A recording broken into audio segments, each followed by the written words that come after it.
Good Wednesday. Thanks for stopping by. Garden State Weather and GardenStateWeather.blogspot.com, providing superior summertime forecasting for the northern mid-Atlantic region 24 hours a day.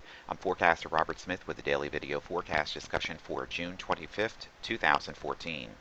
A soupy air mass is in place this morning. The winds are all out of the southwesterly direction right now. The temperatures and dew points are pretty uniform. Their air temperatures are in the low to the mid 70s, and the dew points are uncomfortable already in the upper 60s to low 70s. There's quite a bit of fog across the interior sections, also some fog and drizzle out towards JFK and also towards southwestern Pennsylvania and southeastern Pennsylvania and southwestern New Jersey into the Delmarva region as well. Morning surface pass of the visible satellite imagery shows the low clouds across the interior portions of southeastern New York, the Hudson Valley, interior Connecticut, all of Long Island, the New York City metro area, northern and central New Jersey, and southwestern New Jersey and southeastern Pennsylvania. Cumulus clouds building up with showers and thunderstorms across the Ohio Valley and western Pennsylvania. Water vapor channel shows the same kind of thing, content with lifting moisture here towards the Great Lakes and southwestern New York State. There's a little bit of a dry slot here across the western Ohio, Kentucky, and Tennessee River Valley. The cold front is still back here towards the west. Showers and thunderstorms are moving in from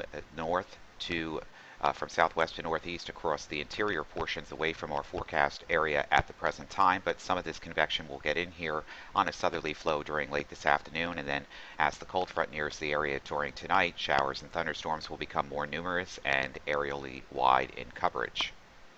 Now, where the showers and thunderstorms have been occurring over the last 24 to 36 hours, we've had anywhere from an inch to 2, 3, 4 inches. This has caused a lot of flooding across western Pennsylvania, especially the Ohio River Valley area, the southern Great Lakes into western New York State. Watches, warnings, and advisories. All these greens in here from Cleveland south through Ohio and Columbus, and then to Youngstown, Allegheny County in western Pennsylvania, up towards southwestern New York near Jamestown, and also into New York State near Syracuse and parts of Watertown. All these areas here are in flood watches and warnings for tremendous amounts of rain that continue to train over this region. We have nothing available here for watches, warnings, or advisories on land or sea here for the New Jersey, New York City metropolitan area, but we do have some flood watches in effect for portions of Maryland. These are coastal flood advisories until 9 a.m. this morning. That is due to tide anomalies. Google Mapping Streamline Analysis shows the high-pressure ridge well off the east coast, pumping in a south to southwest flow of air right over the metropolitan area. This extends all the way into Pennsylvania for copious amounts of rain where there's convergence here along the Ohio River Valley into western New York State, just downwind of the Great Lakes here. And this is a focal point for heavy rain during this morning, this afternoon, and into the evening hours where the flood watches and warnings remain intact. Cold front back towards the west here, and this will be moving in our direction during tonight. Morning surface chart from WeatherRoanoke.com. A digital atmosphere software shows the frontal boundary well to our north, showers and thunderstorms across the Ohio River Valley, and our cold front now beginning to move through the Ohio River Valley down through Kentucky and into the Tennessee River Valley here, and then curve all the way back to the Midwest. Basically in a southwesterly flow. The flow is parallel to the front, so the showers and thunderstorms will continue to train multicellularly over the same regions, and that's why these watches and warnings are in effect here. We have nothing available yet here, but however, flood watches may be necessary later tonight and early tomorrow morning for portions of the lower Hudson Valley, interior Connecticut, the New York City metropolitan area, parts of Pennsylvania and New Jersey. We just don't know yet when or where these watches and warnings will be. It will be determined by the training of showers and thunderstorms late this afternoon, tonight, and early tomorrow morning over this forecast region. Summertime grasses, dock, and plantain remain the primary predominant pollens in the air. They're in the low to the medium side today right through the weekend. On the aviational weather deck this morning, we have IFR, MVFR, and limited IFR conditions. Low clouds begun to impact the area. MVFR as a result. Some improvement to VFR during this morning. Expect the overall trend to be downward to MVFR and IFR later today into this evening. and then improving to VFR early afternoon ahead of an advancing cold front from the west. So a smattering of conditions across the terminals today. The cold front will arrive early afternoon and evening, bring showers and thunderstorms. Some of the rain could be heavy, and there could be a return to MVFR and IFR with the front. Some showers will then linger into the overnight. MVFR conditions will continue beyond that even after the rain ends tomorrow morning. The general south wind expected with speeds at around 10 knots, possibly a bit higher during the afternoon, and of course higher in any thunderstorms. The outlook for Thursday through Sunday, basically VFR. There are chances for afternoon showers and thunderstorms with locally MVFR and IFR conditions possible. Right now, outside of Newark Airport, 72 degrees, dew point uncomfortable, 69, humidity 91%. The wind is southwest at 8, and overcast conditions at about 1,000 feet or so. So low clouds in the area right now, and there'll be some scattered showers and thunderstorms with reduced visibilities during this afternoon and evening. Right now, outside of Philadelphia, it's 75, dew point 69, humidity 82%. The wind is south at 8. And it's basically overcast, and we'll have showers and thunderstorms with reduced visibilities during late this afternoon and this evening. Today's a nifty day if you're going to the beach. It's partly sunny until around 5 p.m. and then it's generally temperatures will be in the upper 70s, south winds at around 15, surf zone sea heights around 3 feet, south swell at about 3 feet, and the surf temperature right around 70. UVI index will be high as we scatter away the clouds, so sun protection is a must. There is a low to moderate risk of rip currents. Strong currents can occur again near piers and jetties. Never swim alone. Use a flotation device and always swim in guarded areas. There is a moderate threat of lightning today that implies that thunderstorms are possible, especially late this afternoon and this evening. The next high tide at Sandy Hook just occurred at 6:50 this morning, low tide at 12:44 this afternoon, and high tide again at 7:11 p.m. tonight.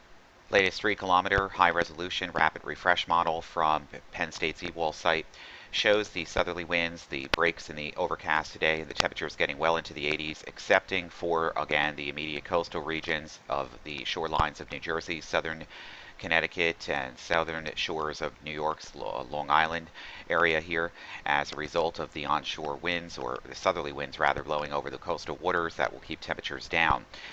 Basically, the HRR is indicating a little bit of a burst of instability in the atmosphere later in the afternoon, and that means some showers and thunderstorms could pop central and southern portions. The NAM is not showing this as robust because it's a 4-kilometer model, and maybe its grid points cannot see this, but there is a chance for isolated to scattered showers and thunderstorms late this afternoon. The main focus here will be the showers and thunderstorms associated with a cold front as they make their way into Pennsylvania, and that will be central and eastern Pennsylvania and central and western New York State during this evening.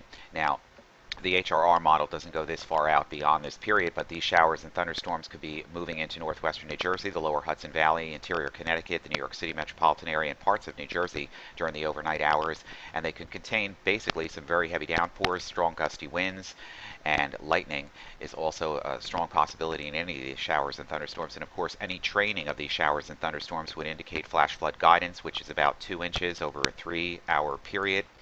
And so some of the flashier streams and poor drainage areas of urban flooding would be an indicator. Flash flood watches and warnings may be issued for certain areas here during later this afternoon and tonight and early tomorrow morning as these thunderstorms and showers collapse across the region as the cold front moves through the region and passes offshore before dawn on Thursday morning. NAM 4-kilometer model from Penn State's eWall site doesn't show the same amount or aerial coverage of convection during this afternoon. However, it's going to be a humid day, a sticky day. Showers and thunderstorms then move through the region tomorrow morning, late tonight, early tomorrow morning. The NAM shows these areas to be collapsing with most of the moisture transport to the north and east with scattered cloud cover and isolated showers across the region. And this would be for early tomorrow morning. So this is the latest guidance from the NAM, and it dries out the atmosphere with a westerly sloping flow tomorrow, which is downsloping, returns temperatures back into the 80s tomorrow afternoon. An isolated instability shower in the afternoon, any areas here from New Jersey, New York, and Pennsylvania. And then drying conditions, again, shows another area by Friday morning with an isolated shower or thunderstorm. And this could be a little bit of a convective feedback here. But the idea here is that showers and thunderstorms may move through this region during later tonight, depending on how unstable the atmosphere is. Some of these showers and thunderstorms, even if they're not showing up on the NAM model, could be indicating some strong downpours, strong gusty winds, heavy downpours, strong gusty winds, and lightning. And of course, any of these storms that train over the same locations could be providing some flooding issues. We'll just have to monitor the situation throughout the afternoon and tonight. Now, the one thing that will not change appreciably is the air temperature, and even the dew point temperatures will be coming down marginally during tomorrow, but really we'd have to wait all the way till Friday before temperatures get back into the 70s and the 80s get blunted down towards Philadelphia and the Delmarva region. Tomorrow we're still going to see temperatures in the 80s across the region, and basically this is going to mean that we're going to have downsloping flow, a ridge of high pressure moving over the top of us, and again away from the water. Temperatures are going to be in the 80s. With the downsloping flow, we could even see temperatures in the 80s right around the immediate beach tomorrow, which is something that we're not going to see during this afternoon. If we looked at this afternoon around the coastal waters, probably temperatures will be running into the 70s again as a southerly wind ahead of the cold front prevails. Want to hone in on this section a little bit for next week into the holiday weekend, just a little bit, and expand the topic here a little bit. We're still showing in the 8 to 10 day means the 500 millibar height anomalies. GFS is out with last night's run, doesn't show up here in the ensembles. But this is basically what we're dealing with. A polar flow here, fighting back of the Midwestern, Southeastern Bermuda High Ridge, and disturbances in the polar flow, blocking still with the trough axis here across the Western Atlantic and Southeastern Southeastern Atlantic Canada here, Northwestern Atlantic Canada, Southeastern Canada here. This is showing up in the means, and then the CMC model and to some extent the European model are basically showing the same kind of configuration with a deep trough in the means just around the holiday weekend. This would be July 4th, 5th, and we'll lie somewhere in this with disturbances moving through the flow. We could be dealing with a much more complicated forecast as we head towards the July 4th holiday weekend. Start things out with the CMC model this morning, and we'll go back here and start this off using the Canadian model guidance just a bit, and then we'll get into the GFS and the European model guidance too, right for the forecast period.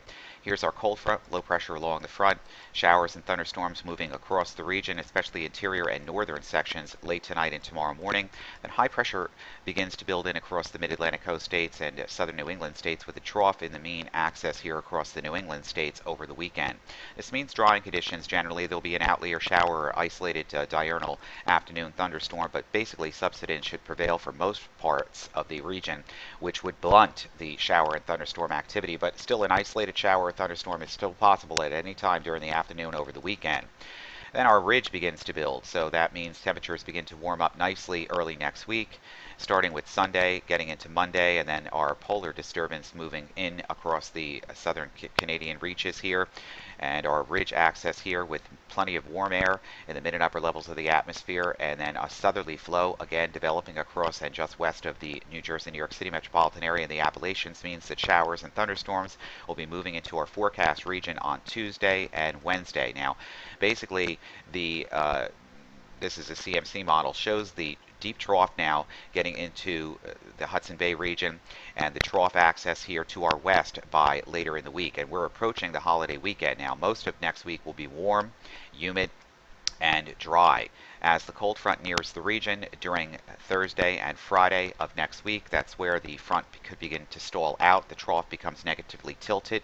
Moisture influx from off the Atlantic and the south begin to train along the front, and we could be dealing with a stormy period as we enter the 4th of July weekend. The CMC model shows the front basically stalling across the northern mid-Atlantic region and southern New England reaches, with copious areas of low pressure or short waves in the flow along the front, providing showers and thunderstorms.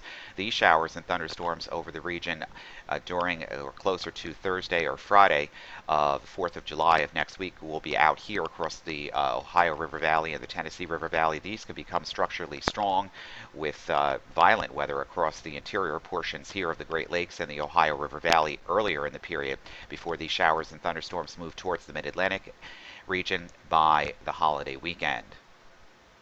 The GFS model guidance showing the same kind of thing, showers and thunderstorms lifting to the north, not as prevalent as the CMC or even the HRR model for later tonight and tomorrow morning, but we'll have to monitor the situation.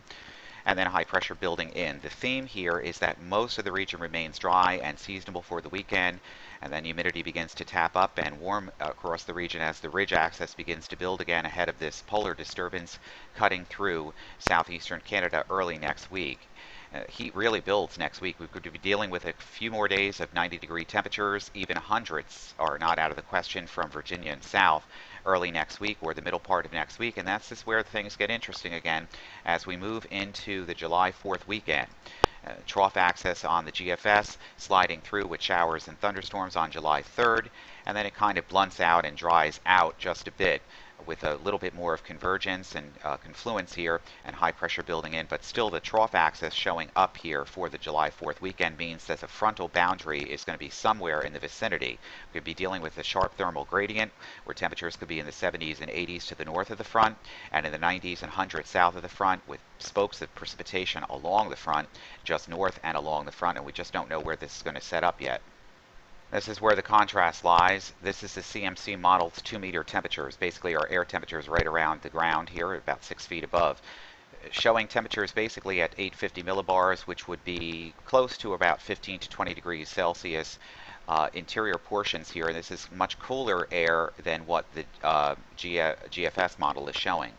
The GFS model for the 4th of July is showing temperatures basically in the 90s across the region as high pressure is in control of our weather and the trough axis just on top. So the basic idea here is that a frontal boundary is going to be somewhere near, and there could be a blunting of a strong thermal gradient between temperatures in the 70s and 80s versus 90s and 100s across the region as we head towards the 4th of July weekend.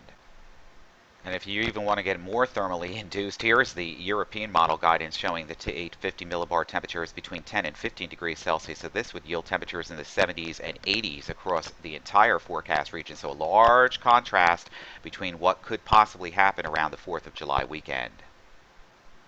So of course we'll be monitoring the severe weather for later this afternoon, tonight, and early tomorrow morning. Flash flood watches and warnings may be issued for certain regions, so do keep an eye to the sky and a nose to the radio as well for the latest weather information. Always live feeds on Twitter, Facebook, and live content on the weather site as well for Garden State Weather and gardenstateweather.blogspot.com. I'm forecaster Robert Smith. We'll be back in video detailed forecast discussion tomorrow morning. Make it a safe and enjoyable Wednesday, excuse me.